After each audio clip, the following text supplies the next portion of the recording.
Okay, another video. Turn the headphone down because it's going to be loud. So a girl asks Frank Turek if she's going to hell, and this is a very interesting part of this conversation because he keeps trying to do his reverse psychology and dragging it out yet again, but not really answering her question. And theoretically, he was the explanation that he gives or whatever is, would you want to be in heaven with God? I mean, or would that be a hell for you? And then he brings up someone else, and it's just whatever. She's saying she wants proof in this life that it is all true. A long time ago, that doesn't hold much weight, and I mean, it doesn't matter. I like what she says right here. Start at 4 minutes. Why do you say that? Why do you, and what do you mean by proof? Beyond a reasonable doubt. Okay, good. I think that's true. Beyond a reasonable doubt. And why couldn't we prove beyond a reasonable doubt that Jesus rose from the dead? Because nobody...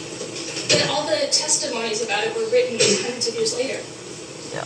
There's a lot of... I mean, eyewitness testimony from a long time ago, that doesn't hold much weight, and I mean... It doesn't matter how far back the testimony was. If it's eyewitness testimony, you can reconstruct the original. It could have happened yesterday. Well, what about Herodotus? What does that have to do with Jesus? Does everything that he... I mean, he wrote histories, back even before... Hang on 1 second. You seem to be saying that you can't prove Jesus rose from the dead. Reverse psychology. At the same time, you're saying you can prove he didn't. Reverse psychology for intimidation. No. Well, yeah, it seems highly unlikely, given that nobody else in the history of human existence has ever risen from the dead. It seems very unlikely that one person in one specific situation would have, given that the only thing we have to prove it is eyewitness testimony from 100 years later. And that Girls, is exactly why the resurrection is such an amazing miracle. Because if resurrections happened all the time, we wouldn't look at Christ's resurrection as being anything unusual. What about all the other... Okay, thing about Christ's resurrection, and she does make a valid point, there's no one else resurrecting from graves nowadays, so, that's highly unlikely. And 2, they would be worshipping an idol.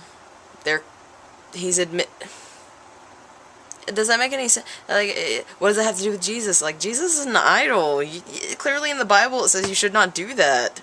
So it's a complete contradiction of itself. It's a whole, fuck circle of just, keeping you wondering, keeping you thinking, and keeping you out of whatever else is going on out here. Yeah. miracles that were, maybe some of them are true, maybe some of them aren't, That's right. You have to evaluate